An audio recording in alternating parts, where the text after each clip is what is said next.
On this episode of Purposely Curious, we take on the heavy subject of LA's Night Stalker, one of the worst serial killers ever.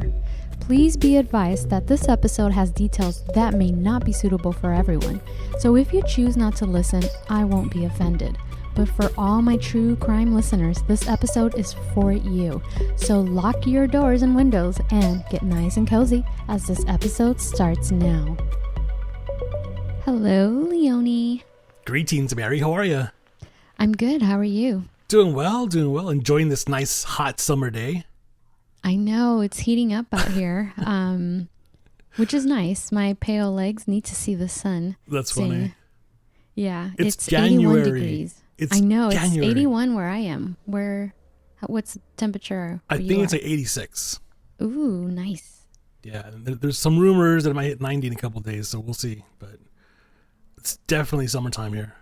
Yeah, summertime in the LBC. Sorry. Little Sublime there.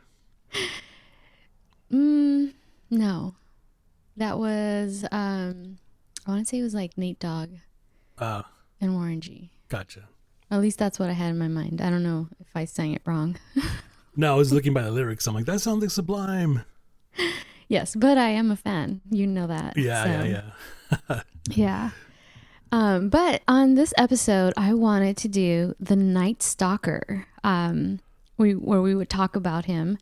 Leonie had mentioned this to me a while back that we should do an episode on him. I think it was after we had done like the Lori Vallow episode. Right.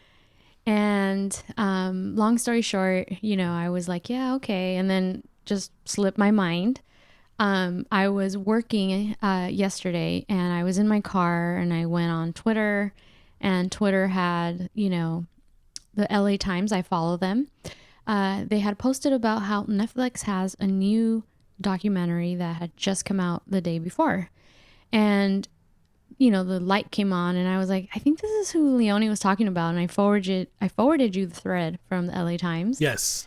And I said, we should do it. And you kind of filled me in on some stuff. And, I was like, okay, I'm binge watching this tonight. Like, So the show's called Night Stalker: The Hunt for a Serial Killer. Mm-hmm. And you watched all 4 episodes last night, right? I binged. Oh my God. On Netflix. On Netflix. Yes. Yep. And the crazy thing is, it was in 85 when it really took off.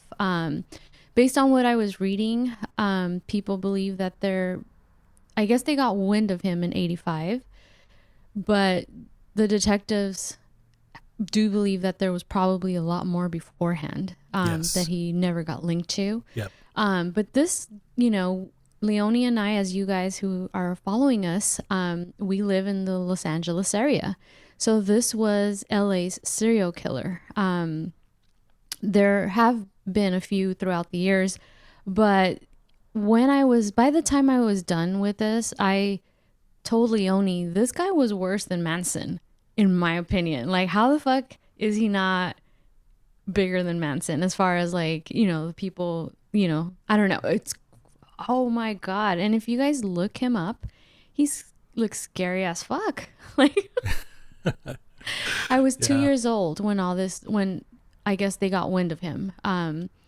So I don't remember. And obviously, I was 2. My parents were going through this, watching the news, right? The fear. So it wasn't until, it's not like they were going to tell me when I was older about it. So we just never talked about it. So I had heard of him, but I didn't really pay attention. Let's just say that. And so this, I guess to start, we can start with the documentary. You have some aspects of it that you have remember growing up, right? Yes, actually, I was 10 years old and I lived through it. So I was here and I was present for that. Now, mind you, I was 9 in 84. I was 10 in 85. So this started 84, 85. Okay. And this is the summer of 84. The Olympics were here in LA. So it was a big party town in LA. And then 85. And those 2 summers, we had a really hot heat wave. Like it was like 105, 107, but the humidity was super high. So it was scorching hot, and it would cause power outages. So even if you had AC, you had nothing, you know? So, but that was the end right there. 84, 85, 85 was the end of, I want to say, my youthful innocence. And I'll tell you why. Because we as a kids, I was 10. I used to ride bikes with my cousins and my neighborhood friends, right? And we used to go into the suburbs, right? All these surrounding areas where there were just dirt hills and valleys, like there weren't homes quite yet, And my parents were like, all our parents were like, hey guys, stick together, look out for each other, and just be home before sunset, And it was cool. We had fun, right? We'd go out on adventures, So if you ever watched the TV show Stranger Things, like that was us, like we lived through that. That show takes place in that timeline, but that was us. We just went out, rode bikes and had fun, and then came back when it was sunset. And, that was the end of our day, Now, when the Night Stalker murder started happening and, it started to be reported on the news, that's when all this ended. Our parents were like, nope, you kids can't go out anywhere. Like not unless we're there to supervise or be with you, whatever. And, we're too young. We're not quite sure what's going on. We don't know the details, But this guy was killing at, all over LA. So it was like one murder here, one murder there, left and right. And, and one interesting tidbit about this that strikes home closer to me is that his first murder took place down the street from where I currently live. First murder that we know of, right? Yeah. Well, this first murder would have been in 84. Mm-hmm. So in 84, so to backtrack a little bit, my mom had a business here in the neighborhood where I currently live, and she's been in business so many years, and she knew everybody because they would come see her, So in 84, possibly the first or the second murder depends on the timeline. Was a 79-year-old woman here in my neighborhood down the street, literally from where I live, really, really close. Her name was Jenny Vincow, and she was found dead in her apartment. She'd been stabbed repeatedly. Her throat was slashed. It was horrific. This was June 28th of 84. Now, mind you that... Let me stop you there. Yes. For anybody listening, if you are not into horrific kind of stuff, this might not be the episode for you, because what I said earlier, Leone just gave some details. I feel like he was worse than all the serial killers I've heard of. And so definitely just wanted to give you guys a heads up that what we are going to discuss today is not going to be pretty. Yeah. So FYI, if just as a forewarning, go ahead. Yeah. Sorry about that. No, it's okay. It's perfect. It's good for people to know that, it's important. Now, there are some details about her murder in my neighborhood that was not released to the public. I don't know if you want me to share that with you or not, or... Yeah. Okay, so, like I said, she was found dead, stabbed repeatedly, her throat, right, slashed, and her head, she was almost decapitated. It was just horrific, right? Now, if you think that was the end, it was not, because he also took her eyes out, and he carved a pentagram on her body, and he carved on the wall, and then he raped her after she was dead. Now, those details were not released, okay? Yes. And the reason for that... and by the way, he stepped on her face, okay? So his shoe print was on her face, the side of her face. I think it was either dirty or bloody, I can't remember. So those details were not released. We heard about them from the family much, much later. Like, I was already an adult when I heard, the details. And you have to dig deep for this one, right? Because there's a reason why these details were not released. Because at the time, 84, they thought it was just a one-off murder, right? And that was LAPD investigating, not the sheriff's department. So the interesting thing about the Netflix documentary is it follows the two lead sheriff detectives that were following him. And their story begins in March 17th of 85. So when they started investigating, they had no idea about the 84 murders.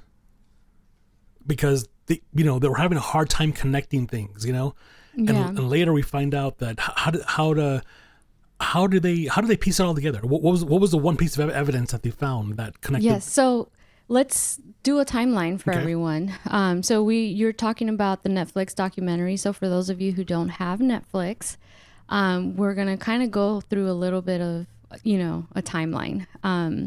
So the detectives that he's talking about, one was Gil Carrillo. Yes. And the other one was Frank Salerno. Now, Frank apparently was like the big shot. Everybody respected him. He knew what was up.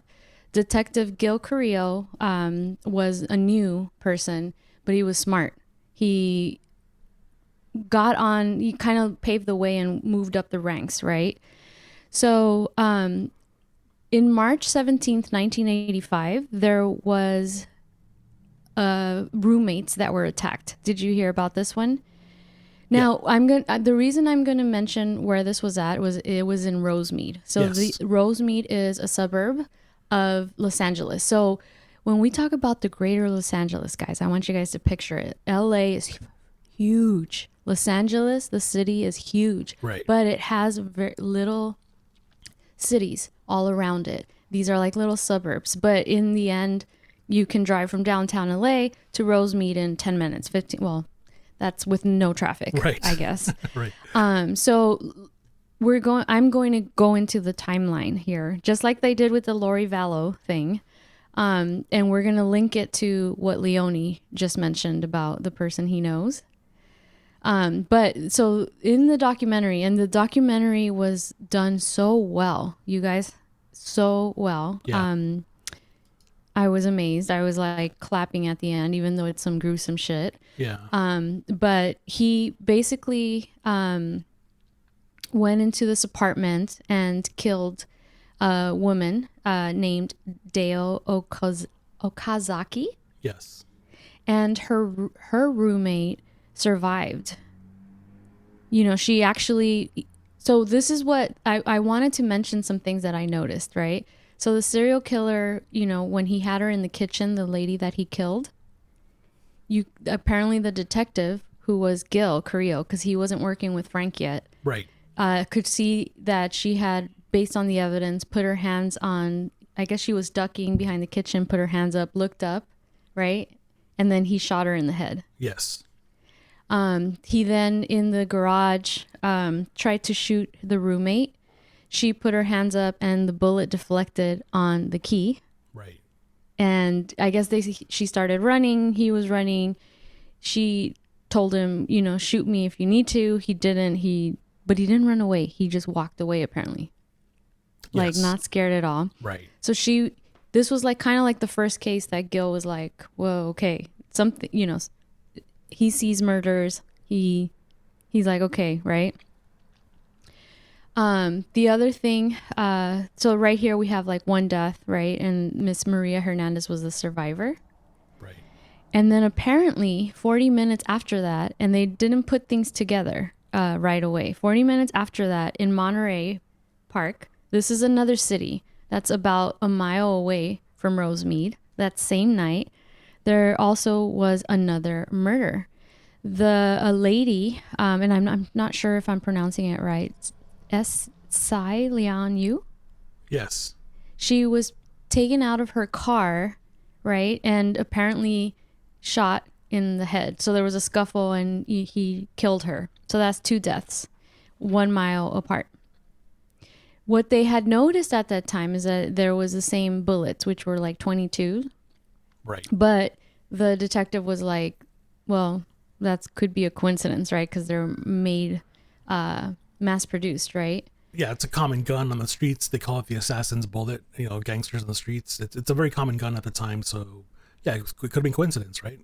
Mm-hmm. Mm-hmm. So apparently, Maria had given the detectives kind of like a depiction of the suspect, and so when they, I guess, did the depiction, which, by the way, when I saw it they don't necessarily look alike, in my opinion. When I saw it, but apparently, you know, I'm not a detective. The detectives probably have a better eye. Right. Someone in the East LA department felt like this looked like another depiction on attempted kidnappings in the Pico Rivera area. Right. So I guess when detectives put on, there's either a murder or any kind of crime, they have like a database where they put, you know, this information in and then the sketches. So the departments don't necessarily talk to each other, but they're able to see it. So someone said, hey, this depiction of the guy who killed this girl and attacked the roommate, right, looks like this other depiction of attempted kidnappings. But these were attempted kidnappings of children, guys. Right. That was like, could it be the same person? So I guess at this point, Gil, the detective, was like, could they be linked? Like, right. Oh my God, but there was nothing else. This is all circumstantial, right? Yeah, so we're talking about the cities, right? So these are all small little cities. So from East LA, Pico Rivera, right? Rosemead, Monterey Park. What would you say? They're all within a 10-mile radius, maybe? Yeah, they're pretty close. They're not. Yeah, they're not that far away. They're all off the 10 or the 60 freeway within 10 miles, maybe, or so less. Just east of downtown LA, guys. Yes. Yeah. Mm-hmm. Yeah. So it seemed like that's where he was. That was his, at the time, right? Where he was working and doing these horrific things. Right. I actually messaged my friends and I was like, oh, because I have friends that live in those areas. I was like, oh my God, he was like full on active in your area. Yeah. And one of my friends said that I guess his friend's aunt, or I don't know if it was his aunt, said that she dated him. Oh, damn. Yeah. So I'm like, ooh, we didn't delve into it, but I was like, oh my God, like, because it's literally in our backyard. Right. We all grew up here. So do you remember this part, I guess, where Gil started to be like, okay, there might be a link. Could these kidnappings of children be linked to these murders? Because the sketch artist kind of did the same thing in the two different departments. Right. The only difference was when these children were being kidnapped or stuff like that, he would always let them go. So this yeah, was these kids were kidnapped, like from in front of their houses or from their bedrooms, literally. Like he'd climb in and carry them out. I remember, if you ever seen a young kid who's super dead tired asleep, like they're like almost sleepwalking, right? Sometimes, and then you could almost tell them to do anything and they'll do it, right? And I think that's what happened in some of these cases. And he got them into the car, and either he drove them somewhere into some industrial part to rape them and do awful things to them, or he stood nearby somewhere, but he'd always drop them off. And if not, some of them in those cases ended up being murdered, But the interesting thing is that Detective Gil Carrillo, was such a smart guy that, he used all his resources, and for one thing, remember that part where he goes to this Cal State LA professor that he talked about fear and psychology and all that, and he said the killer wants to see the fear on your face, and that's how he connected the Dale Okazaki, and the second the one in the car. The one in the car, because he said he wanted to see the fear on their face before he killed them. So he that was a theory he had in his head, and he stuck with it. And then secondly, he could not let go of the kids, right? And he kept thinking, there's this guy's, going after kids too. And at that time, remember, and I guess in all the history of law enforcement, there's never been a killer that goes after kids or adults or males or females or old or Asian or white. You know what I'm saying? He was going for all of it. He's going for all of it. So what's the one thing this killer had in common? Well, with what? Just like the one thing he proposed, he says there's one thing he has in common with all these cases. I don't know. That he's just completely random. Okay. Yeah. Yeah, and we're going to get into all of that too, right? Mm-hmm. So now we have girls in their 30s dead, attacked. Yes. And then attempted child kidnappings, and we come to find out later that they weren't just attempted, he did, right? So the two first murders, now again, there could be more murders, there was more murders like Leonie mentioned, but we're going on the timeline here, right? Yeah. March 17th was these two murders that we talked about. Right. March 27th, or was it the 26th? Second. This is, again, just days after. There was a double murder in Whittier. Whittier is right next to Rosemead, right next to Monterey Park. And again, some of these cities are, 5 miles long? Yeah, they're not big. Yeah, so now he's within that same radius. And so there's a double murder in Whittier. So just in the same vicinity, right? Right. And it was a man and a woman. And this is he also, I don't know if this is the same one you're talking about, or not. No, you said 84. So this is 85. So the reason I mention this is because he shot the man in the head. Yes. And stabbed the woman, raped her, and also cut out her eyes. Yes. Just like you said in 84. Yeah. See the pattern? Yes. So we see this. So the man was shot. So this is different. Now there's a man involved, right? Right. The gun was the same, the 22, as the others, but they still hadn't matched, because the bullets, because it was so widely made, it was just all circumstantial. So they were like, it's another 22, right? Right. But fuck, he took the eyes of his victim out. He took him with him when he left the property with them. The eyes were fucking missing, guys. Yes. Now tell me this motherfucker isn't crazy. Now I'm going to cuss a lot in this episode and I apologize, but oh my fucking God. Yeah. And, Leone just told us about something similar in 84, right? So this was Maxine Cesara and Vincent Cesaras, and they were in their 40s. Yeah. Now, in this Whittier murder, they found a shoe print on the floor, right on the outside. Yeah. So they were like, could it be his? Again, too early to tell, right? So they take a picture of it, they take the imprint of it. So this is where the shoe comes in. So just remember the shoe, right? Right. So now we have women in their 30s, right? Children being abducted. Now we have a male and female. The male sounds like shot execution style, right? Up close in the head. Yeah. And then the whole raping, right? The eyes. Holy shit. Yeah. Yeah. And I'm like one episode in and I'm like, let me close all my windows. Like, I mean, oh my God. But I'm sucked into this and I'm like, wow, this was literally in our backyards. Yeah. I was 2 years old. No fucking idea. The media didn't have this yet. This was literally in-house. The media hadn't caught on to it. And we'll talk about the media, which really pissed me off. Yeah. So now we're going to go to this little girl. Her name was Anastasia. She's a woman now. Yes. She was taken, like you said, from her window at home at night. So she's, an adult now, right? He took her to what seems to be his place and does things to her. We can only figure out what that is, right? Yeah. And then he drives her to a gas station and he drops her off and says, tell them to call 911. So now, at the time we don't know this, but now that we know, we're talking about the Night Stalker, right? Yeah.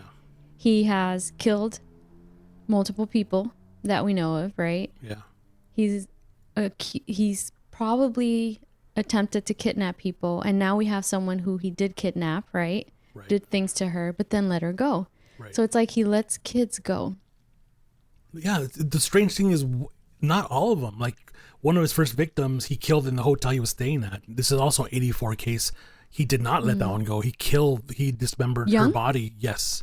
Oh. Let me see. I think this would have been April 10th of 84. It was this was found after?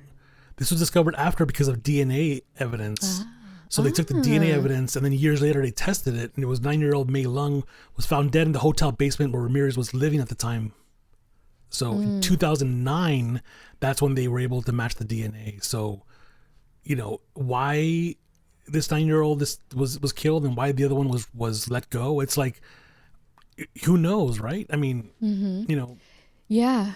And where did you say this was? Where he was living? It did not specify. I have a theory about that, and I think because that's one thing I asked. I spoke to the director of this documentary, Tiller Russell, and asked him about this. I said, hey, there's all this lore that he was living at the Cecil Hotel downtown LA. Are you familiar with the Cecil Hotel? No, I'm not. So like 4 years ago, maybe less, there was a case of Alyssa Lamb. She was a Canadian tourist. She was found in a water tank. Yes. Is this the one that it's like supposedly haunted? Oh, yes. Okay, so guys, so it's haunted, and all I know is that she's not the first death there. Right. And there was video where it looked like she was running from someone. Yes. From the elevator. But then I never heard anything. But oh my God, really? There's rumors he lived there. Oh, well, it actually turned out that he did live there. Oh. So, yeah, the hotel was like a drug haven. It was like drug prostitution, like the worst people or criminals like at that time in the 70s, 80s were living at that hotel. Mind you, It was a nice hotel when it opened back in the 40s. In fact, there's even a rumor that the Black Dahlia stayed there the night before she was killed. Oof. So it was like a nice hotel like 60 years ago, but then, all of a sudden it's like the place in the 80s, 70s, 80s where like the worst people in LA were living at, like the killers, so there's all these rumors that he lived there, but pretty much he did live there. It was confirmed that he did live there. And I think that's where the 9-year-old girl was found, in the hotel basement, I think. It has not been really that information has not been released, but they did tie it to him. So it wasn't until 2009 that they were able to completely, match the DNA, to him, and realize that, April 10th, 84 might have been his first murder, and that would have been that young girl. But why he let this Anastasia go, that's just so weird, right? Like, why would he let her go? Like, yeah, and that's a recurring kind of thing, is that here Leone's like, why? When Leone knows all this other information, we're talking about the murders. That's what I think detectives couldn't figure him out. They didn't know who he was, right? So at this, they're like, he has an MO, obviously, but he was very unpredictable. Yeah. Yeah. So then she was released, right? She gave a depiction of what they thought he looked like. And then I think she was let go in the Montebello area. Yes. So again, these are all cities that are within miles from each other. Right.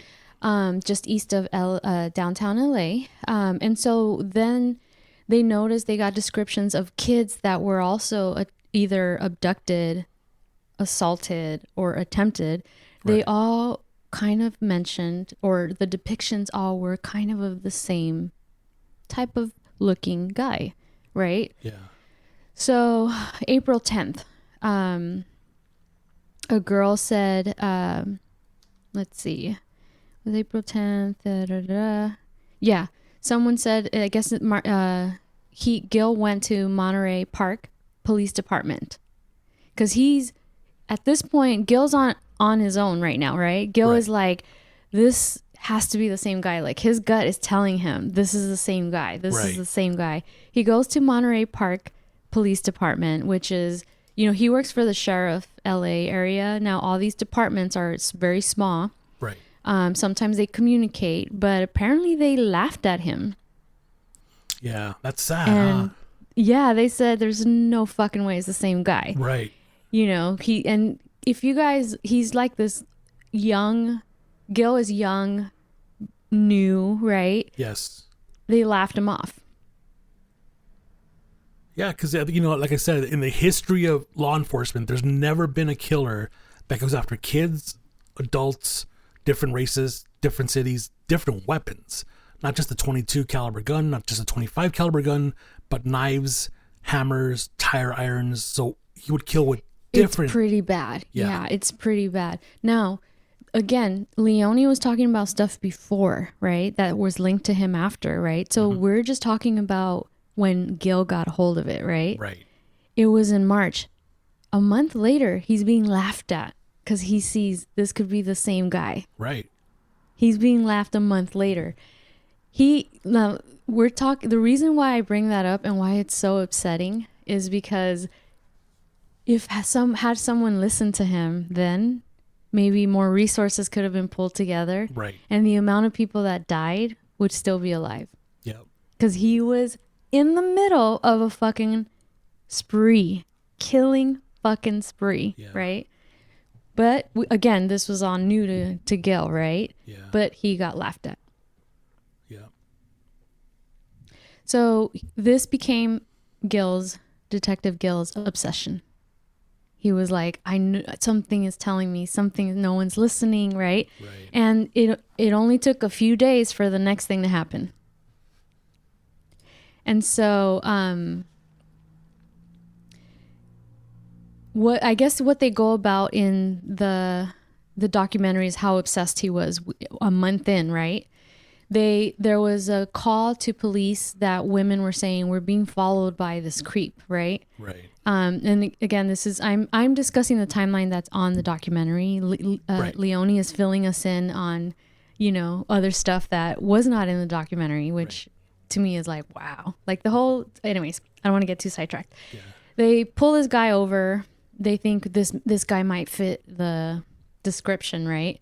They go to his place, get a warrant. He's a fucking freak. He has porn, underwear. He's a perv. He's a fucking perv. But when they put him in a lineup, no one says it's him. So they realize that it's probably not him, but he was like, fuck, it could have been him, Right. I mean, isn't it weird when you see that part that you're like, damn, it's him, right? It's him. And it's like, no, it's some fucking idiot who doesn't know how to treat a woman, properly. So he's stalking women on Hollywood Boulevard, by chasing them down or whatever, Mm-hmm. Yep. So now we're going to go to May, right? We started in March. Mm-hmm. April, he was laughed at. He thought maybe they had this guy who fit the description, but it wasn't him when they put him in a lineup because he wasn't. The child was like, right. No, it's not. He's not here. May 14th, Monterey Park. He's still in the San Gabriel Valley, which are cities that are within the same county line. Right. Just east of downtown LA. Now, if he was living at the time in downtown, right? It's 10-minute drive in the middle of the night? Yeah, definitely. Yeah. So there was the Doi family. He struck again. William Doi, the husband, died with a gunshot to the head. Same MO, right? Yeah. Men shot, but he was able to at least dial 911 before he died. Yeah. His wife survived, but she was raped.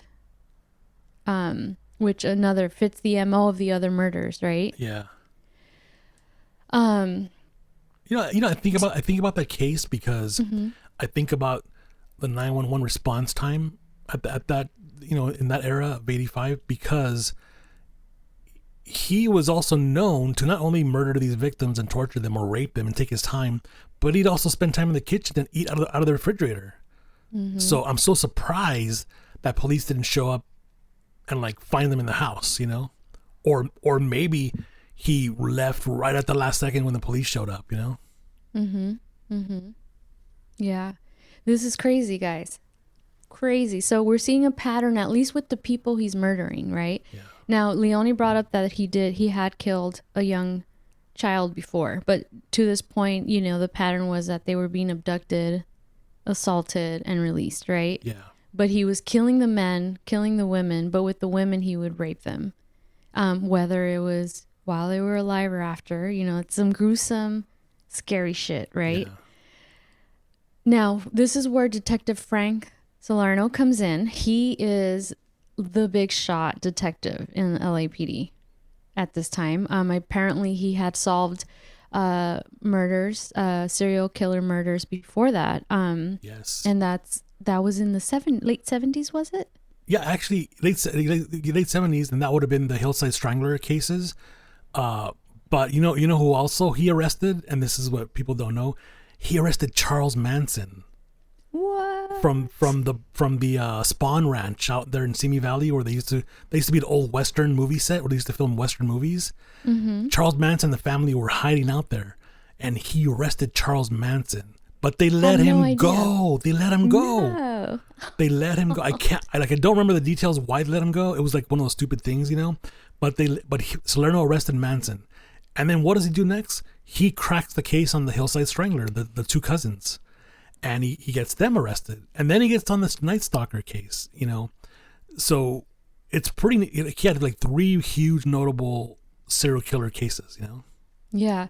Now, keep in mind that we started with Gil because I feel like Gil was the one putting the pieces together, right? Yeah. So Flanks Salerno had seen, he was the big shot detective. Leone just filled us in on shit that I didn't even know. Yeah. So he had, again, remember we talked about they put things in the database, right? Yes. He noticed that there was, I guess, abductions, there was a child abduction, and in that child abduction, they were also able to pick up a shoe print. And with Frank Salerno being the person that he was, right, he was probably searching databases and saw that it matched one of Gil's cases, Right. the shoe print that he had. So he called Gil up. And now Gil is like young, right? And he's like, no one's listening to me. They're laughing. You know, I think these are all connected. And they were like, holy shit, it's the same fucking shoe, right? Yeah. Now, it's all circumstantial at this point, right? I love wearing Vans. Leone might have Vans, right? Yeah. We'll get to the logistics of that. It's fucking crazy. Yeah. So they hit it off, and Gil started to fill in Frank, right? Frank, the big shot detective, the fucking king of fucking detectives, right? Yeah. On what his theory was, and he was almost like listening to him and actually believed him. Remember, other departments were laughing at Gil, right? Yep. When he came with his theories, because I guess he would visit different departments and say, I think this is linked to these, and they would all laugh him off. Right. So Frank started looking into it and was, I guess, respected Gil and was like, I want you to be my partner. And so because he was so respected, I guess he pulled strings, his captains pulled strings, and it was done. So now they're partners, right? Yeah. So we went from March killings, right? April, people laughing at him, right? May, more killings. You know, there's abductions. Now they've linked that this could be someone's listening to him, and this guy's now they're partners, right? Right. We got the dream fucking team going now, right? Yeah. June 28th, Arcadia. Now, Arcadia is a little farther north, but it's still in the San Gabriel Valley area. Yeah, it's closer to me, actually. Yes. You live in Eagle Rock, right? Yeah, so Arcadia is just east of me. Sorry, stalkers, don't go to Leone, please. I'm just kidding. I'm in Eagle Rock. Arcadia is like 10 minutes east of me. Mm-hmm. Yeah, so there was a murder on June 28th of Miss Patty Higgins. Another vicious murder. This seemed to be more violent than before. And I believe 4 days later, there was Mary Camden. Yeah. Same way murdered. She was also in that area. And I think 3 days later, okay, so this is, we talked about, right? June 28th, right? Yes. Murder, Arcadia, Patty Higgins. Again, these are all elderly ladies in their 40s, 50s, older, right? Right. So he went from 30-year-olds, he's just not fitting one specific demographic, right? 4 days later, in the same area, Miss Mary was murdered. Same way, violent. We've talked about, what has transpired with the other cases. And so it's kind of like the same MO. Right. 3 days after that, so now we're talking about another murder in Sierra Madre, same kind of area. Sierra Madre is like the Beverly Hills, right? of.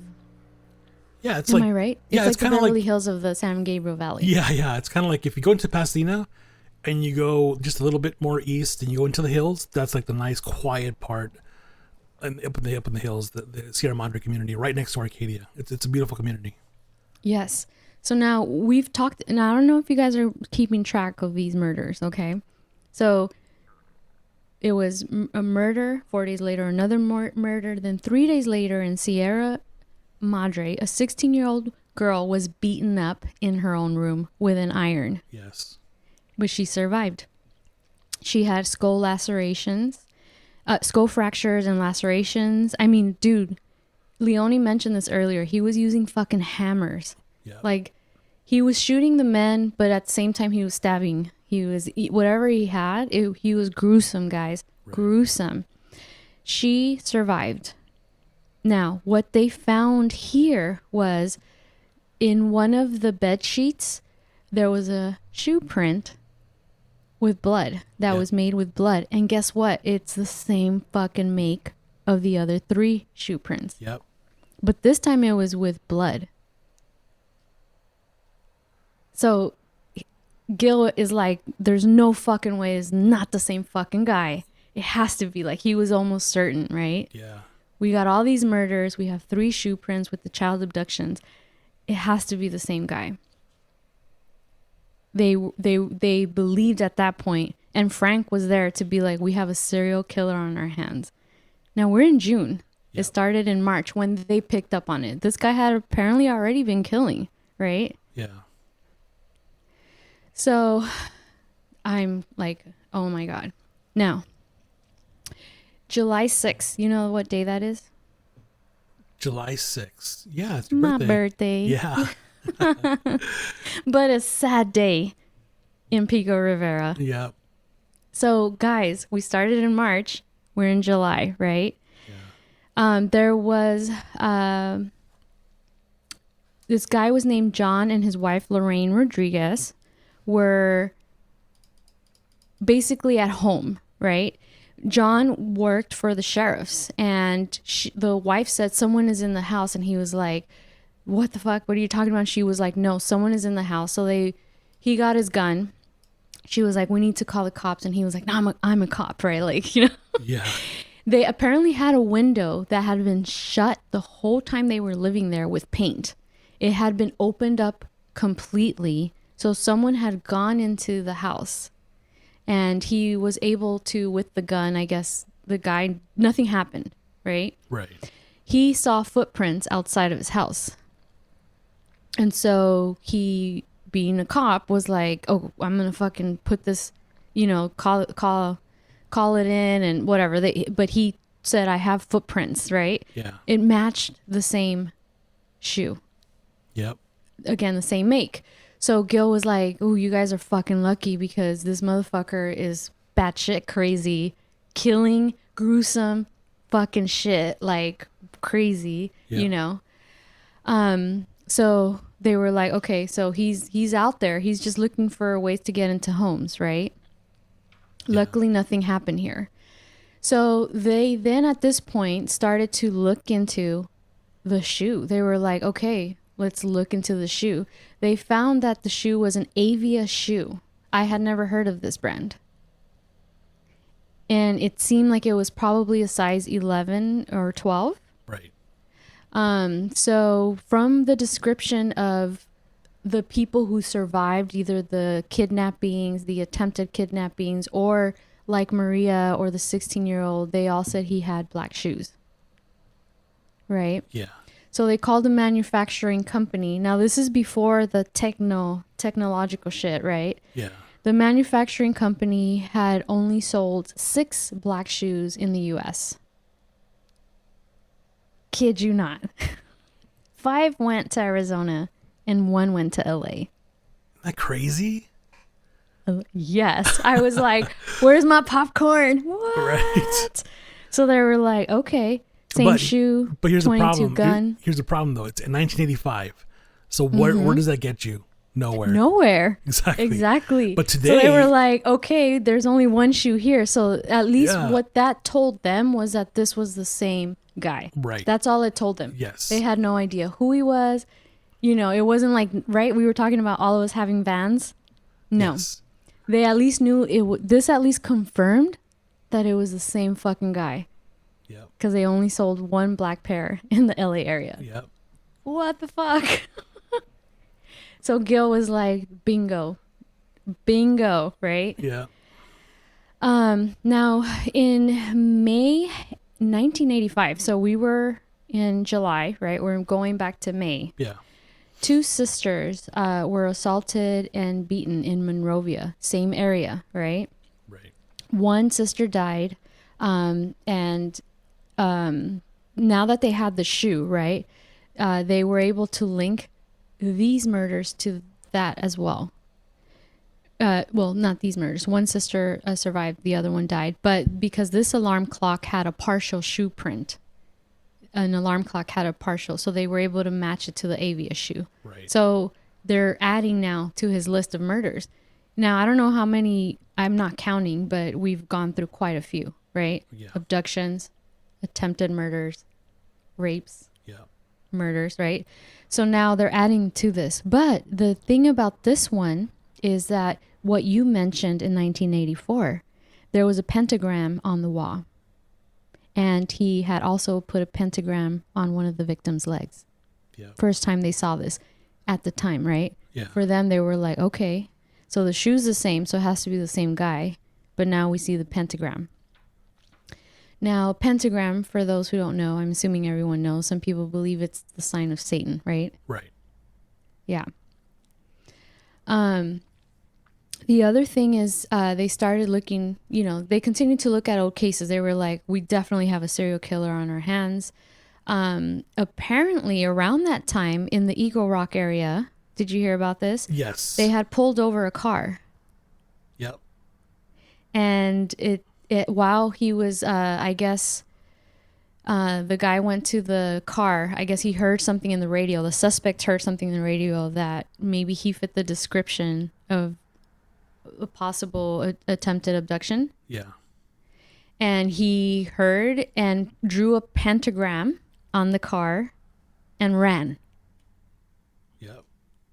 And so that's as close as the police had gotten to the suspect, that we don't know who he is. We just know pentagram and the shoes. The murders are all the same. They're trying to figure out, well, why is he letting kids go? Right. It's fucking crazy. They almost had him. Do you remember that? Yeah. Was that on the news or not yet? No, it wasn't in the news yet, right? I don't think he was on the news yet because it was just one of those things where they didn't know who he was, Mm-hmm. And because, as you know, that the car was impounded and they were supposed to, fingerprint it and they didn't. And mind you, this is because it's LAPD, okay, not the sheriffs. So Salerno and Carrillo are both detectives for the sheriff's department.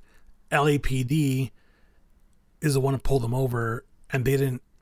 I want to say at the time that they weren't playing nice with one another, and that's probably why that car sat in the impound and never got fingerprinted. And had it been fingerprinted, they would have been closer to identifying who he was, Yeah. And apparently in the documentary, when the LAPD finally agreed to let them go, they realized that the car had been sitting in the sun. Yeah. So even if you wanted to fingerprint, it'd been in the sun. There was nothing you can get out of it. But we'll go back to that. July 7th, the day after July 6th, right? Now he tried to go into the other cop's house. They found the shoe, right? Right. The next day, coincidentally, this is Gil's friend's neighbor was raped. So this is Gil's friend's neighbor was raped, and she was calling out Gil's friend, right? Yeah. And she was like, what's going on? So she went over there, and the woman had been raped, handcuffed to her bed, but she was able to, and she was left alive. She was able to then move the bed to the window and yell out for the neighbor. Right. Right. So the neighbor called Gil and said, dude, I think this may be related to the case that you're working. Come over. Right. They, Yeah. And the crazy thing is that friend of Gil, she was a CSI, officer that was investigating all these clues in the lab. Yes, she's the one who called Gil for the one we talked about, the 16-year-old. Yeah. Where she said, this, there's a shoe print on here. This may be related to your case. Right. Yes. Now, on that same night, there was another person who was killed, which was Miss Nelson. Right. That same night. So he let this neighbor, and I don't know if it's a coincidence or if he knew by then, because the media hadn't caught on to it yet, right? Right. It was, so let's just say it was a coincidence. He let the neighbor of this lady go, right? Raped her, but then in Monterey Park, he killed again. Yep. Same MO, guys. Same MO. This is crazy. He's killed a lot of people. Now, what they noticed on the murder area of Miss Nelson is that they found another shoe print of an Avia. Same guy. Yep. Same fucking guy on the same fucking day. He's getting ballsy. And I mean, this is fucking crazy. So many deaths, so many kidnappings, all, in that same area. Right. The media now gets a hold of it in July. So they had been following this since March. And now look, we're fast forward July, the media got onto it. So things really start to change very fucking quickly from here. Yeah. So we're going back to the car, right? So LAPD finally said, okay, now because the media is on it, LAPD kind of, I guess, relinquished and said, fine, you can, because now I guess there's more pressure, right? When the media's on it. Right. So obviously they found that the car was out in the sun, so they couldn't get any prints. They looked inside and they found a card for a dentist in Chinatown. They went ahead, called the dentist up, right? The dentist was like, oh yeah, someone that fits this description was here on this day. And apparently he used, he gave different addresses and names. And the x-ray, he was able to show them x-rays. And he told them, hey guys, he's going to be back because he had a fucking terrible tooth infection that was bothering him that he didn't treat, essentially, and he's gonna be back. So basically, Chinatown, guys, is in downtown LA. So like Leonie had mentioned, Gil and Frank work with the sheriff, so they don't have jurisdiction of this area. So they asked to put people in. They asked LAPD if they can put people in there and scout, because he's gonna come back, and then they can just grab him, right? Right. They did it for a few days, and then LAPD was like, nah, this is too much money for nothing. There's no fucking way he's going to come back. So they pulled the guys out, and they put this little button, like a red button that would, like when you go to a bank and there's bank robbers. Right. Like in the movies. Apparently it's a thing. Yep. They put that there, and guess what? Motherfucker came back. He pushed the office, the dental office, pushed the fucking button, and the button didn't fucking work. Oh, so... man. They missed him. Gil and Frank were furious because of budget cuts. They pulled those guys out, LAPD, and now they could have arrested him, but he took off after. Man. So he's going to continue killing. Yep. That's so crazy. So crazy. Mm-hmm. I mean, imagine if they would have caught him then. That would have been the end. Like, there would have been no more murders, No more murders. All because LAPD said, fuck, this is not in the budget. It's a waste of fucking money. Let's pull these guys out. We're going to put this button here. And guess what? The fucking button malfunctions. Yeah. Crazy, because you would think this is a Hollywood movie, but this is real life, guys. Yeah. So now that he's a free man still, July 20th, Glendale, California, just north of downtown LA. Yeah, right next to me too. Right next to you too. Yeah. Really next to you. Yeah, really close to me.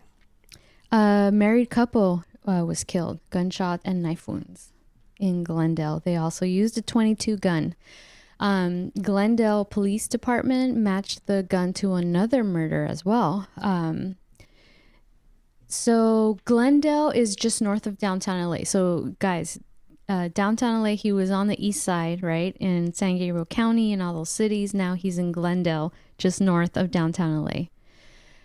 Which it almost sounds like he was living in downtown LA. Right. If you look at the map, right? It's just north, east, what? Anyways, Yeah. okay. So there was another murder around that time too, in Sun Valley. Sun Valley is east of downtown LA, north. Yes. They also in Sun Valley. I was thinking in my head, guys. I'm picturing the map. Yeah. So Glendale matched it to this. So they found a shoe print in Sun Valley. Now, guess what, guys? It was an Avia. Yeah. So the same motherfucker is moving around the city now. There was also a 22 gun. So they were like, this has to be the same fucking gun, right? Yep. So now we have Glendale, Sun Valley. He's just on a fucking spree, right? Now there was also assaulted. He had assaulted a wife and a son. Same MO, right? The kids. I guess one of the kids survived. If that's what I'm seeing here. Yeah. Yeah. Now August 6th, right? He's in Northridge. This is just northeast now of downtown LA. He shot 2 people in the head, but guess what? They both survived. The daughter who had the gunshot, it went into her neck, and it didn't come out the other way. There was no exit wound, and it missed all arteries, like vital organs. She survived. He got shot in the head, which is his MO, right? Yeah. But it ricocheted and he ran after him. He chased after them. But what they noticed is that in this one, there was a new gun. The description was the same as far as the guy. So they said, this is probably him, right? Now we have 2 survivors, but the ammunition was different. And this could have been his first, besides the shoe, right? His next mistake was that this ammo was so old that I guess they didn't manufacture it as much, or they didn't anymore. Right. So now, you guys, we talked about LAPD dropping the fucking ball, right? Look, he's already done all these murders ever since then, right? Now we're at August 8th. He's back in Diamond Bar. He also kills, right? The husband, again, in the head, execution style, like he's done in all the other murders, right? He assaults the woman like he does in all the other murders. But you know what he said differently this time? And I don't know if you caught this in the documentary. He told her, and I noticed this was a switch. He said, don't fucking look at me. Yes. Because she survived. And so remember in the beginning, he wanted his victims to see him. But now the media has it. So this is the first time his MO changed. It was like, don't fucking look at me. And it comes up again in other rapes. So I thought that was interesting. He went from, I want you to see my face, to now, don't you fucking look at me. Yeah. What do you think happened there? It's crazy that, cause I still struggle with, like, why does he let some of these victims go, and why are some of them killed? Mm-hmm. And there's some kind of weird psychology going on where it's just like there's one. Remember, there's one victim where she said, "I didn't look at you. I didn't look at you," and he was forcing her. He's like, "No, look at me." Yeah. Because she said, "I don't even know what you look like. I don't look," and then he's like, "No, look at me," and then he forced her. I think he killed her. I don't remember which one it was, but yeah. And that's the sad part, guys. Leonie doesn't remember which one it was, because that's how many. We're only going through a little bit. Yeah. There's so much, like how this motherfucker. Wow. This is like, I think, the serial killer of all serial killers. Oh, yeah. In my opinion. Oh my fucking God. And he was in LA. Whoa. Anyway, but something different happened here. August 18th. Now, this is 10 days after the Diamond Bar where the wife survived, right? Right. He's in San Francisco now. Yep. But they didn't put it in right away, right? So husband was killed, dead, boom, execution style in the head, right? And the wife, this is the Pam family, was raped, shot, but survived, right?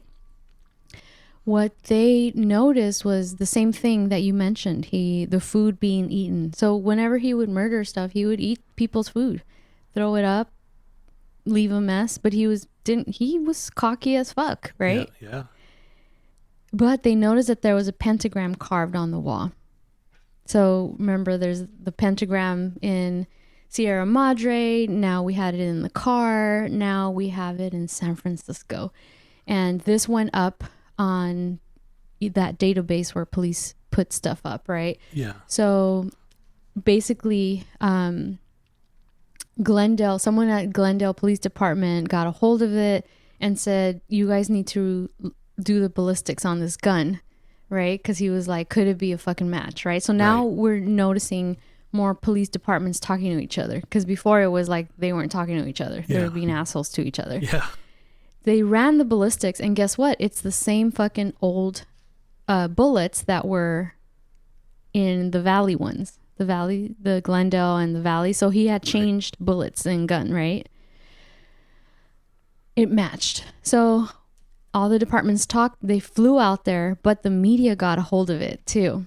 And I don't remember her name, but I was so fucking annoyed because I know they want to do their story, but they were literally trying to jeopardize, not trying. Well, or could you say trying? The reason I got so mad was because they were trying to keep the shoe, everything, in-house. They hadn't released any of this information. And here comes this LA big shot, Laurel, I think that was her name. Yeah. Trying to spill all the beans. And they were like, look, more people are going to die because we're trying to make sure that they were trying to show that they weren't on him yet. Do you know what I mean? Right. Because then if they catch on to the fact they know what shoe he has, that's only been sold one pair of black shoe, right? He would change a shoe.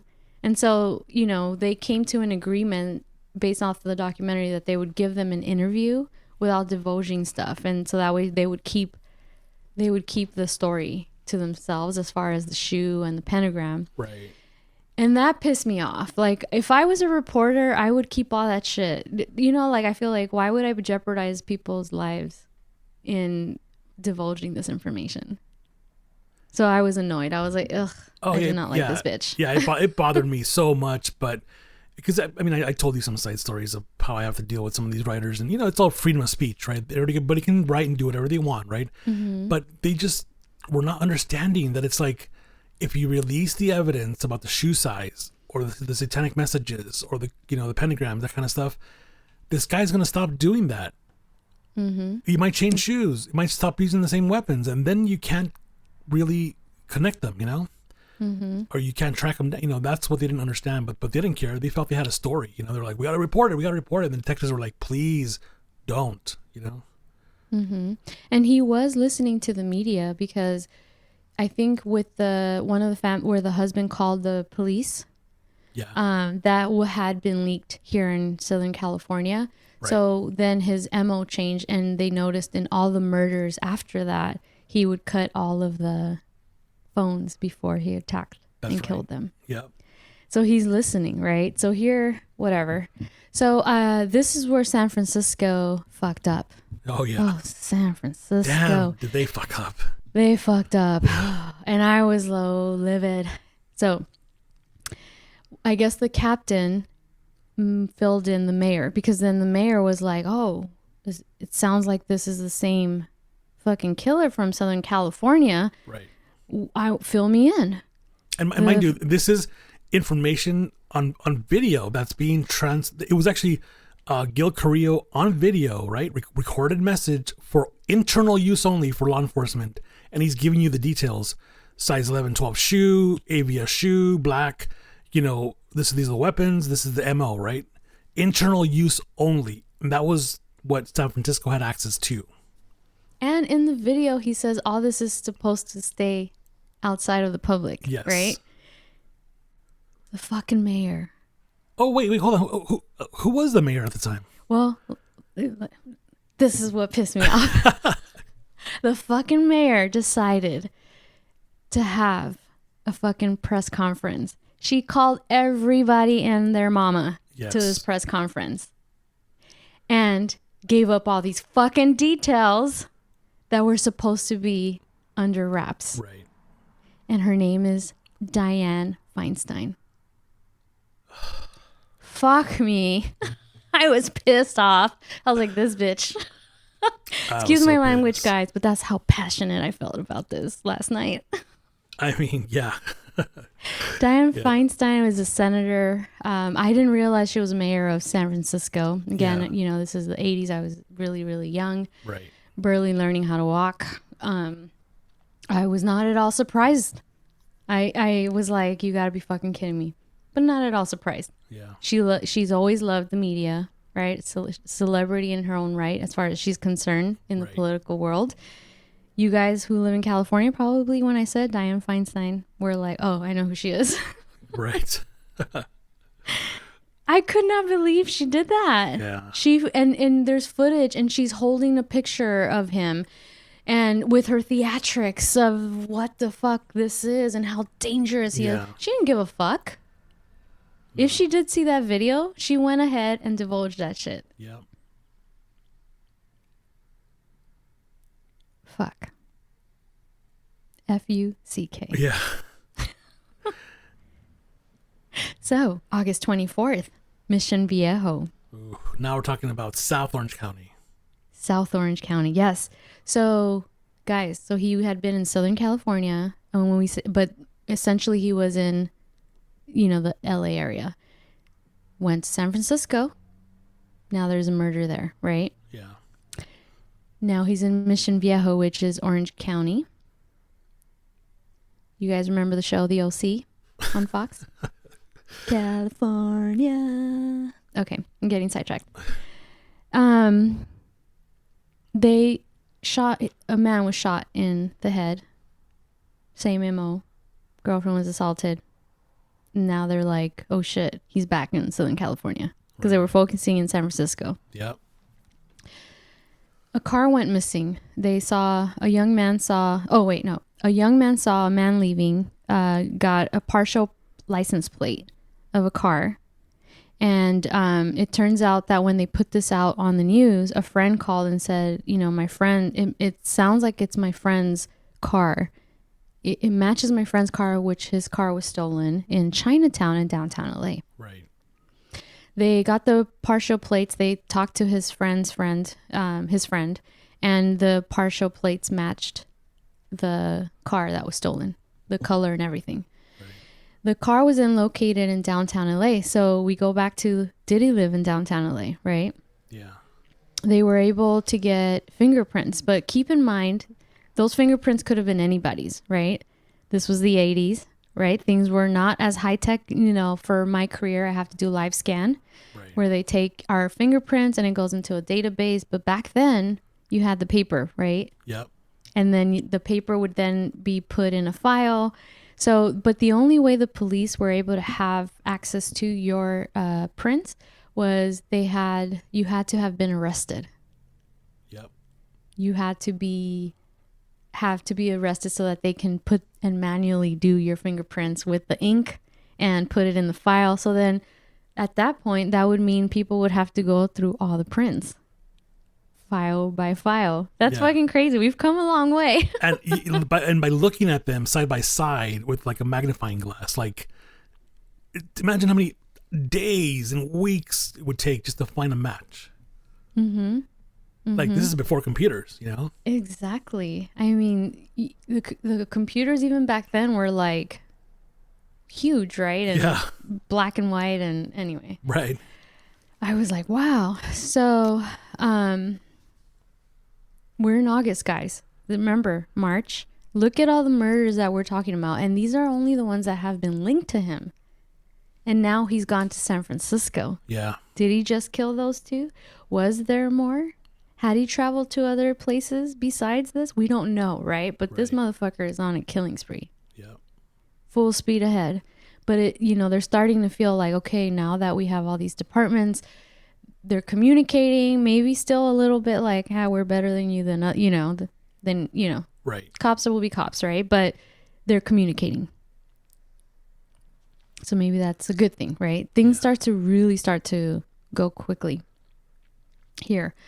On August 27th, a woman called the San Francisco police department, and said that her father was essentially homeless and that he had befriended a man named Rick. So we didn't have any names yet, right? Right. So this is the first time the name Rick comes up. Right. Who was from El Paso. She felt that this was the Night Stalker. The other thing too in the documentary is that they talk that because there was all these, murders everywhere, he wasn't the Night Stalker right away. Some people called him like I can't remember. The walk-in killer. The walk-in killer, because he would walk in through windows, so every city who had a newspaper called him their own thing. Yeah. But Night Stalker was the one that finally hit. Yeah, it was it was the LA Herald Examiner newspaper that called him the Night Stalker, and then everybody thought, "Whoa, that's it. That's the name." Yeah, yeah. So the police department, San Francisco Police Department, were able to find the father, and talk to the father of this lady who said, "I believe my dad's friend might be the Night Stalker. His name is Rick from El Paso," right? He, I guess, knew details of a double murder in Monterey Park, and he told them, this guy named Rick told me these details, and the details that he told the San Francisco Police Departments are details that only the police knew. So they were like, this Rick guy, this name Rick, this might have something to it, some weight to it, right? Right. So he took the gun, the 22 gun that we were talking about earlier, to Tijuana, right? And apparently when the cops went to Tijuana, Mexico, to where I guess he had taken the gun or to sell it, right? Right. They also found a radio that apparently was missing from another murder. And they were able to match it, with, I guess the dad would save receipts and everything. Right. So they were like, this has to be him.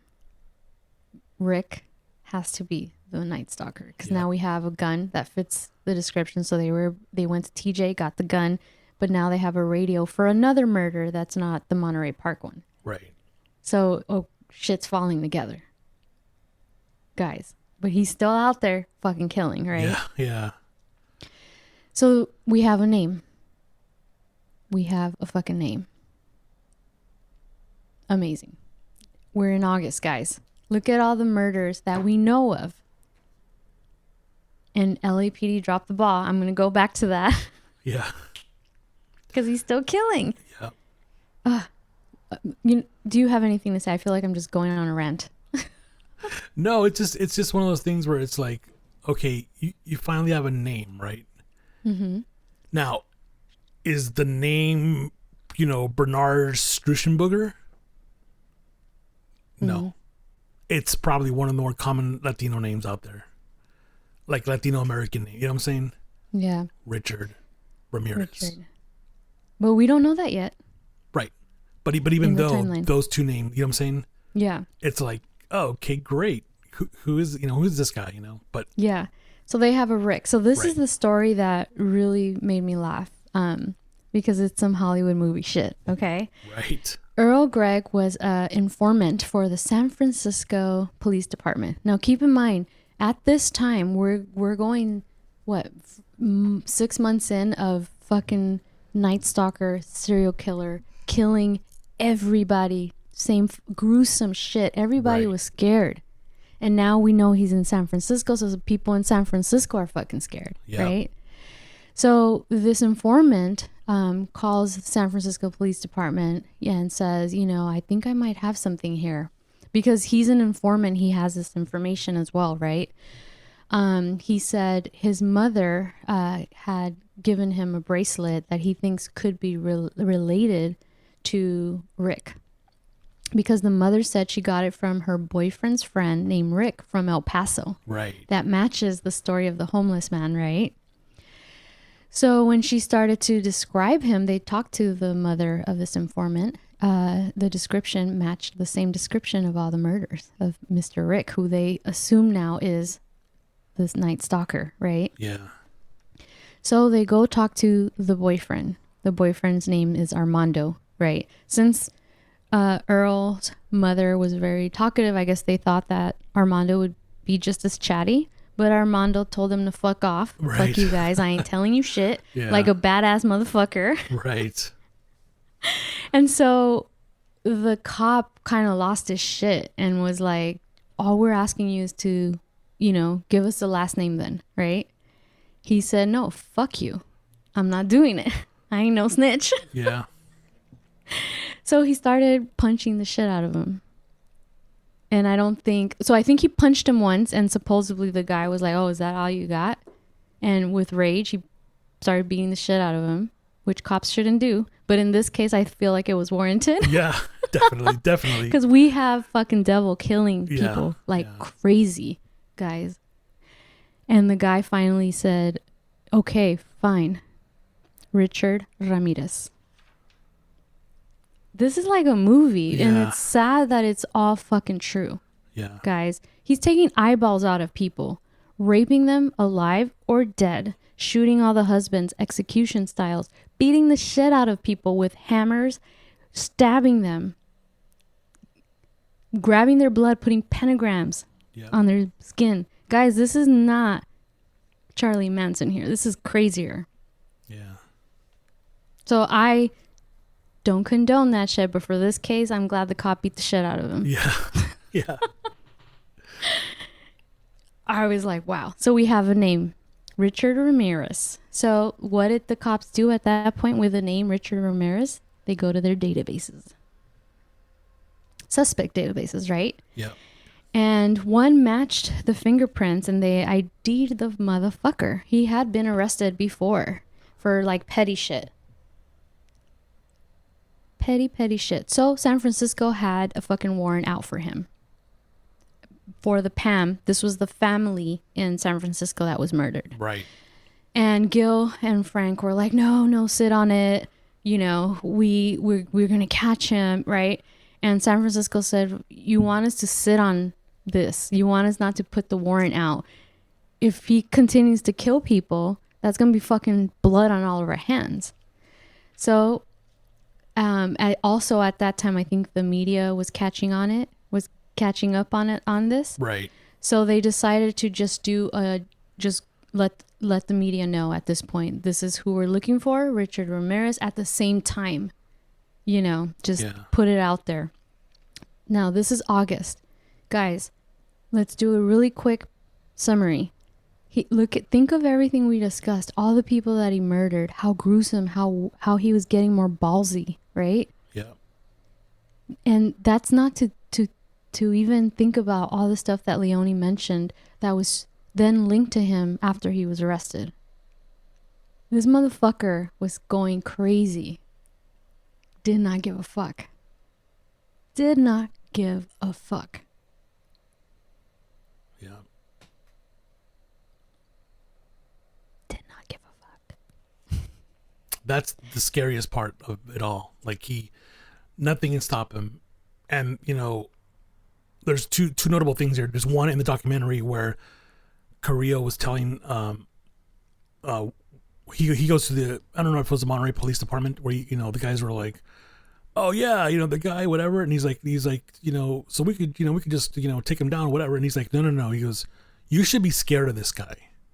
He's telling fellow police officers, you should be scared of this guy. And the second thing was, I spoke to another detective, Robert Souza. He was the lead investigator at LAPD for the Laurel Canyon murders. And I asked him about this, and he said, when Richard Ramirez was out there, he said it was the first time in his life that he slept with a loaded gun underneath his pillow because he thought, this fucker can and may come into my house in the middle of the night. That's how scared police officers were. That's how real it was. Yeah. And not only that, in the documentary, Gil's wife and children leave him. No, when I say leave him, it wasn't like we're leaving, we're over. They just said, we're leaving. There's no way we're staying here. because it's getting too close to home. Right. And so they said she realized as his wife that this was important. He wasn't going to let it go, Gil. So they left him. And that was one of the things where you see him being interviewed when she left, you know, because she was like, this is the only way we can be safe is not to be around you right now. Right. When he said that she left him, and again, this is not like leaving him, divorcing him. No, it was just, we need to be away from you while you do your thing. Right. One, mad props to, that's a supportive ass wife right there. Yeah. But she did try to talk him out of it a few times. But at this point, she was like, my husband is too deep now, right? Right. To hear him in the documentary, his voice broke. He was about to cry about the fact that she left him. I was like, wow. Yeah, it's sad. It's sad at the same time scary. Because it's like you're trying to do the right thing and protect your family. Because one of those murders hit, the one in Diamond Bar hit really close to where the detective lived at the time. Yeah, I think what's like a mile? Yeah, it was really close. And he's just like, this is too close to home. Like, just he didn't say where, but I think his family went to stay with other relatives, you know, where they would be safer. And then he stayed there and he would just do his work, you know, and until they caught him, you know. Because keep in mind, guys, he was reading the media. Because remember, he found out through the media that one of the husbands before he died was able to call 911. So then he started to cut the phone lines. For every victim that came after that, all the phone lines were cut. Right. So he obviously knew, because these fucking Laurel, whatever her name, they kept chasing after the story. They knew exactly who the main detectives were, you know, so they feared for their lives. Yeah. That's how scary that shit was. Guys, he was taking eyeballs out of his victims and taking them with him. Yeah. And if you guys don't know LA history, LA County history, if you drive around LA County and you see bars on the windows of random homes and apartment buildings, that's because of Richard Ramirez. Oh, shit. Yeah. I didn't know that. Yes. Before 1985, no bars on windows anywhere. And all of a sudden, he starts killing. Everybody in the fucking mother puts up bars everywhere because of him. Yeah. Crazy. I didn't know that. My parents' house actually had bars. Yeah. Yeah. Everywhere. Oh, crazy. Yeah. I didn't know that. Yeah. Yeah. So they fast forward to August 31st. Guys, we're almost over, but I'm telling you, this is some crazy shit.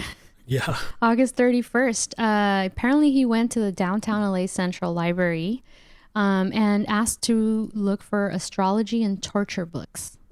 And he smelled horrific, had terrible teeth, right? We already know he has teeth problems, right? Yeah. And they were totally creeped out by that, right?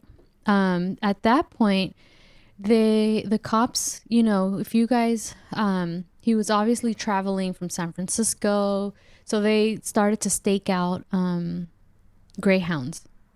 There was the Greyhound in downtown LA, just on the eastern border, right? So this is where the fun, this is again movie fucking Hollywood shit, right? Yeah. He does arrive. So the cops basically put undercover cops to look like homeless people or, you know, like druggies in there to try to catch him. They were like, he's going to leave. If he leaves LA, it's going to be through a Greyhound. Apparently he had like a relative in, I don't know if it was Arizona.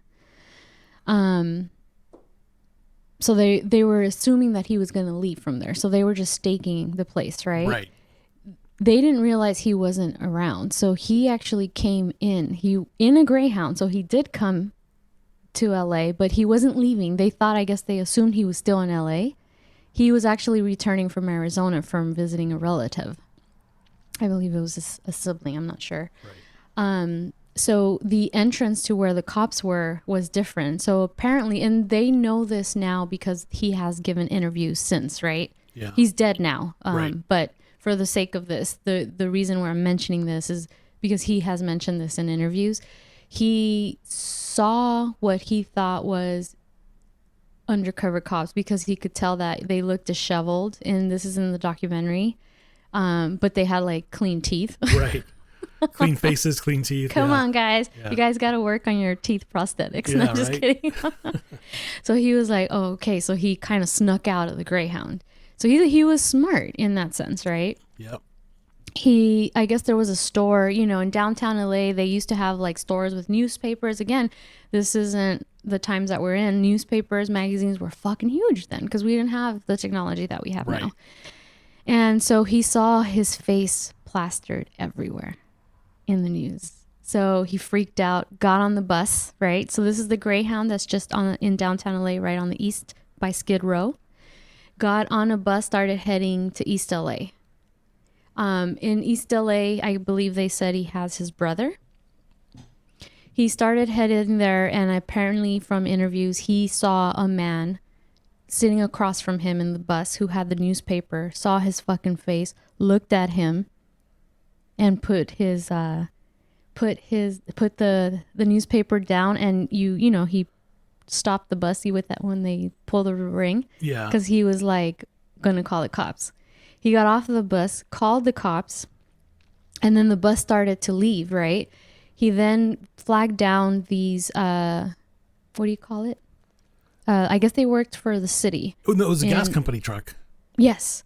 And he said, the killer is in the bus, follow the bus. Right. While he's on the payphone, because we don't have cell phones, right? Right. So they start following. The point is he keeps going. He gets off of the bus because I guess people on the bus are catching on. This is the fucking Night Stalker. Yeah. Because if you guys look up the Night Stalker's face, this motherfucker has like an immaculate jawline. Yeah, he like could a fucking be a model. model. Yeah, he's a model. Yes. An immaculate jawline, had evil stare. But again, everyone started to recognize him. He gets off. Per the documentary, literally starts running. Now, you guys, if you guys have not been to California, the Los Angeles area, our freeways are huge. Yeah. You can go to other states, the freeways are either 2 lanes or 4 lanes. In Right. California, you have either 4 or 5 lanes on each side, so a total of 8 to 10 lanes. Right. Motherfucker ran through the 5 freeway, all fucking lanes. Yeah. This motherfucker didn't give a fuck. Yeah. He ran all the fucking lanes, at least minimum 8, the most 10. Yeah. And people couldn't catch him at that point, right? So the cops I think I spotted him. So they're over here on this side. Motherfucker keeps running. Someone on the street sees him, sees that it's him, grabs him, right? This is East LA, guys. He starts, I guess the commotion starts. This is him. All the neighbors come out. All the men start beating the shit out of him. Yep. They beat the shit out of him. The neighbors in East LA, La Raza, beat the shit out of the Night Stalker. Yeah. Police department gets a call of a street fight. Yeah. The cop shows up. He's like, there's a fucking street fight. Okay, another day in LA, right? Yeah. Shows up. As he gets closer, he sees this beat up man on the street. And it's the fucking Night Stalker. Yep. The people beat the shit out of him. People were so scared for so many months. Scared shitless that at this point the men pulled up and we're going to beat the shit out of him. We're not letting him go. And apparently in interviews after, he said like if he had a gun, they would have left him alone, but he didn't, right? Yeah. And apparently he was like spitting at them, doing the whole like tongue serpent thing. This motherfucker's crazy. Oh, yeah. So if you guys look up that footage, you see him in the back of the police car with fucking bandages all over him because the people caught his ass, and beat the shit out of him. God. Do you remember that? Yes, I do. Actually, I was watching that live. Wow, it was live? It was live. It was live. It was one of those, like no joke. I was outside with my neighborhood friends, right? And then you hear people like screaming, like cheering, "Hey, they got him, right?" And I'm like, "Whoa, what the fuck? What?" And everybody ran inside to some TV, right? And it showed you the mob, and it showed you him being handcuffed, and they put a big bandage on his head, because they beat him with a I think it was a metal pipe or something. One of the guys started beating him, and then the mob just got on him, and they would have killed him. They would have killed him, except somebody said, "We just got to get the police," because it's like you know, so basically calling the police saved his life. Mm-hmm. You know. And to me, the trippy part was like the cop was like, you know, the radio was like street fight. Yeah. You know, and he's like, okay. Yeah. These people, everyone was so scared. You know, I was really young. Leonie was 10. I cannot imagine the fear that my parents were living through because he was all over LA. All over LA. Yeah. No MO, you know, all over kids, adults, Yep.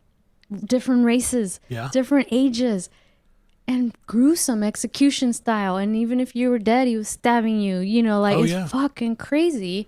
So the people said, no, fuck you, motherfucker. You're not going anywhere. We're going to beat the shit out of you right now. Yeah. And they beat the shit out of him. Yep. I mean, Wow. that was a time when, like, every weekend I was going over to my uncle's houses, you know, my cousins and all that, you know. Like, my uncles were taking out their gun, like the men of the family, and even my aunts were taking out the guns and were like, hey, you know, what do you got? You know, need anything? You know, like they were not messing. Nobody's messing around because this guy was. I mean, it was true fear. Mm-hmm.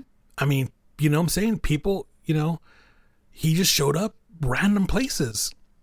Yep. You know, from the valley, you know, in you know, Northridge and Sun Valley and Glendale and downtown and, you know, all these places in the San Gabriel Valley, and it's just in San Francisco and then South Orange County, and you're like, you just never knew, you know? Mm-hmm. And it sucked because I remember it was so hot. Mm-hmm. We had to sleep with the windows closed. The power would go out. So it was like 150 degrees trying to sleep, you know? Mm-hmm. And then once the sun came out, it's like, ooh, open the doors, open it. You know, it's like, seriously, it was real fear. It was absolutely real fear. Mm-hmm. But yeah, there's a couple interesting things about this. The shoe prints in this case were like, I think it's one of the first time in a major serial killer, like, you know, hunt where shoe prints were actually used to match the cases, you know, because like I said, there was a disconnect where they couldn't connect the 84 cases to the 85 cases, you know, until later, because it was like, oh, shoe print and DNA, you know. But so there's that. And think about this. In the 60s, 69, 68, 69, we had the Manson family murders, right? Mm-hmm. Then you had Son of Sam. You had the Hillside Strangler dumping bodies here in the hills around where I live.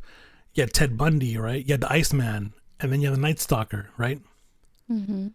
When they caught Richard Ramirez, when that mob of good people in East LA caught Richard Ramirez, that was the end of the serial killer era.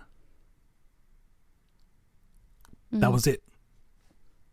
And police to this day, because I've already asked this question twice to these detectives, I said, why was that?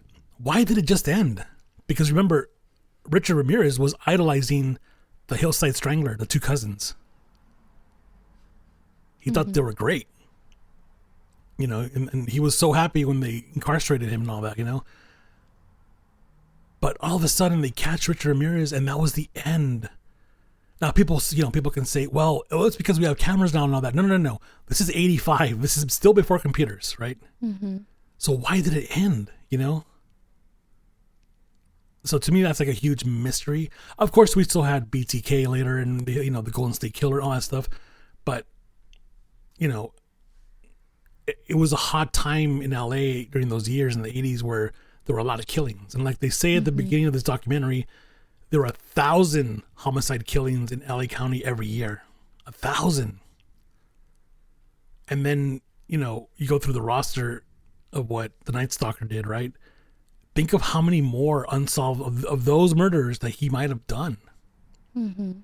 You know, and also the sad part of this, the sad part of the reveal of the documentary is that they had him for all the murders. He was going to get the death penalty, like no question, right? Mm-hmm. But they didn't try him for all the children, all the children rapes and all that, the abductions and all that. And that's a whole other long list of kids. Mm-hmm. And it's like, man, this guy really did a lot. Mm-hmm.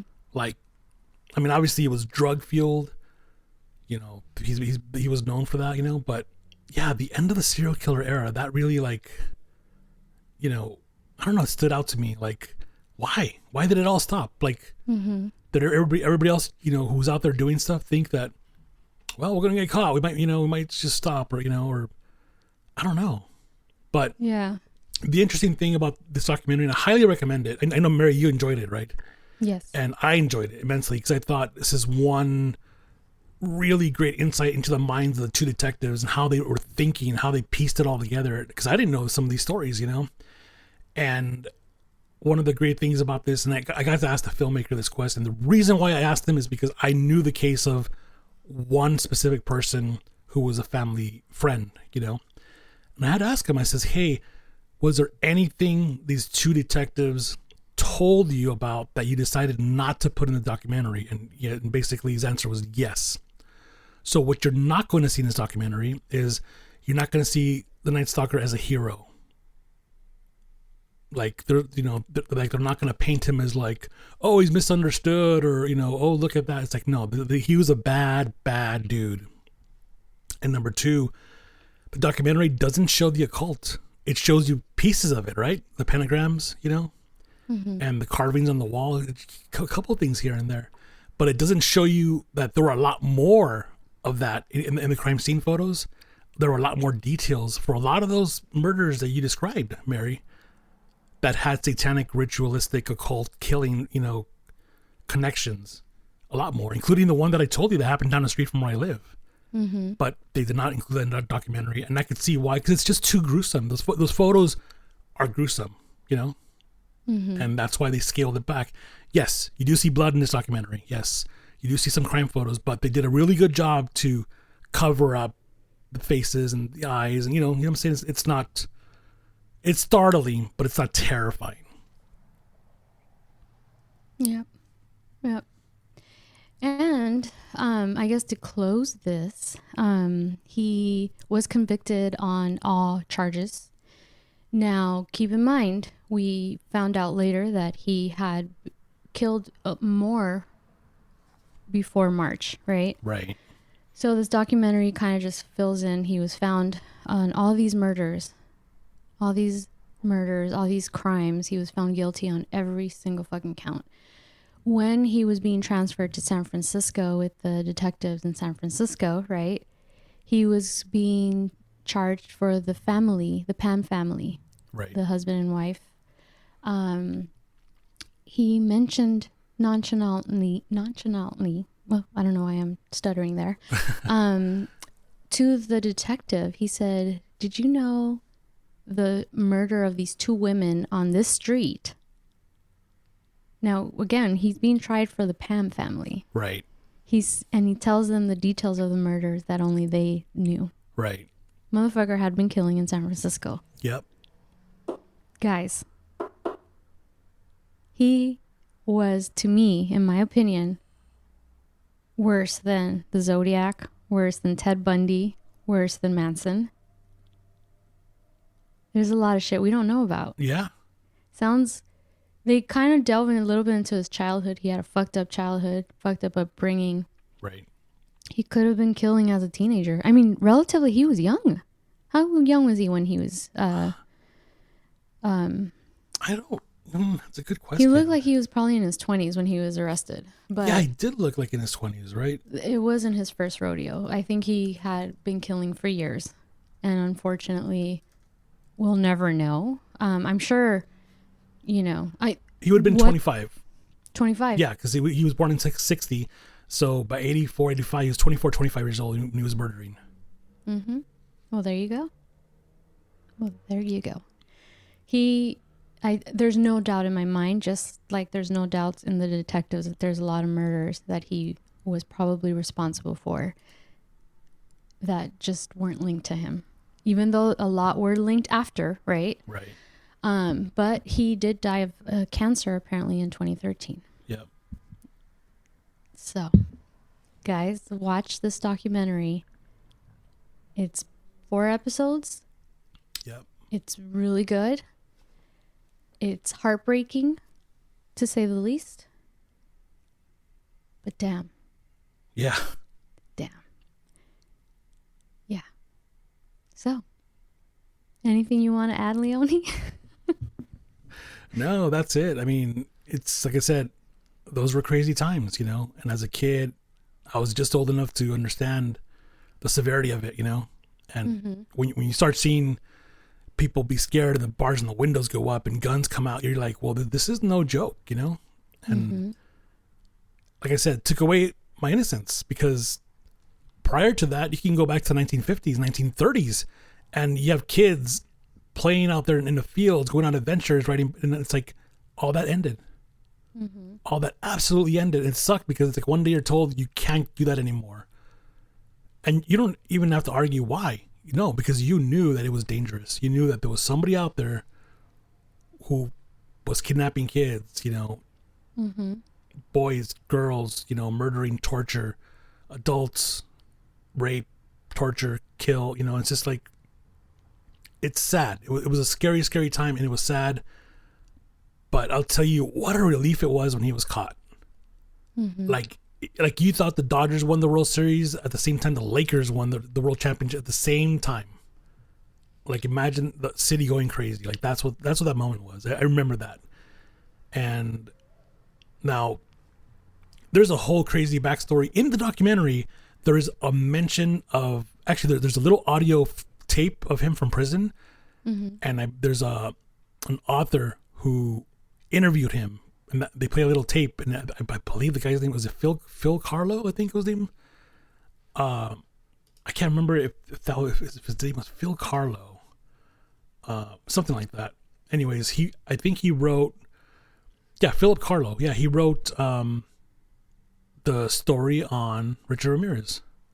He wrote one of those books. I can't remember what the book is called.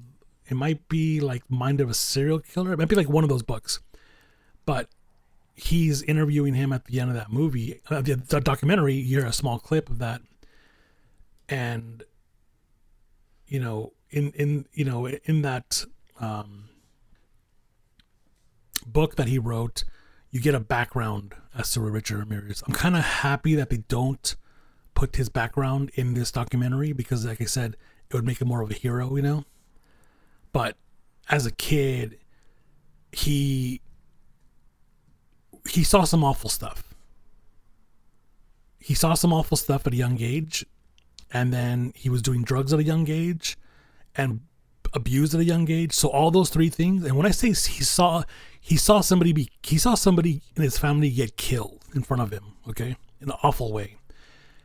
Drugs, abuse and all that, and they kind of like fuel them to go on a drug binge, and then the next thing you know, he appears he goes from El Paso, Texas to Arizona to LA. He appears in LA and starts killing. So something in his head snapped. Yeah. Some evil took over him. And if you guys are interested, check out the Philip Carlo book. I don't know what it's called. You can look it up. But he wrote the book on him. And I think it's called The Night Stalker, The Life and Crimes of Richard Ramirez. That's the book he wrote on him. And he has some crazy stories about interviewing him in prison. But that's a good way to get a background on him. Fascinating, but like I said, I thought this documentary was better because I never heard the stories of the two hero detectives, you know, that really put the whole thing together, you know? Yeah. And Gil, who started it all. Yeah.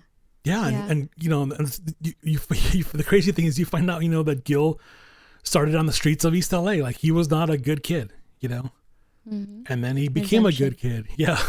Yeah. And then he, you know, became law enforcement. The next thing you know, and he had a passion, and he had, you know, he didn't have the respect of his peers yet, but he was a smart dude. And that's why the smartest and the best of them, Frank Salerno, took him on as a partner, because he's like, I want him, you know, he's like, yeah, this kid's onto something. Yeah. And he was right. Yeah.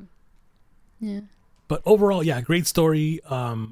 Creepy, crazy. Yeah. Those are the times. This is the craziest. To me, one of the craziest serial killers, like you said, you know, and I totally agree with that, Mary. You know, it's just one of those things that you can't shake. You know, I'm watching the documentary, and it brought back all these crazy thoughts that I had when I was a kid. It's like, damn, I remember that, you know? Yeah. Yeah. Yeah. Crazy. So yeah, check it out. The documentary on Netflix is ready for you to binge. It's 4 episodes. It's called The Night Stalker: The Hunt for a Serial Killer. Yes. So check it out. And yeah, I'm a little tense over this episode, but I think it's very interesting. So Yeah. we'll see what the subject is next time. Yes. Will you join me again, Leonie? Absolutely. Great. All right, everyone. Hope you enjoyed this episode. If you're into true crime or just, I mean, it is what it is. It's crazy, but Yeah. I will see you guys next time. Bye. That was episode 44 of the Purposely Curious podcast. Make sure to subscribe on Apple Podcasts, Spotify, and on most podcast platforms, and follow us on social media at Purposely Curious on Instagram and at Purposely CPod on Twitter. That's Purposely, the letter C, pod. Until next time, you know what to do.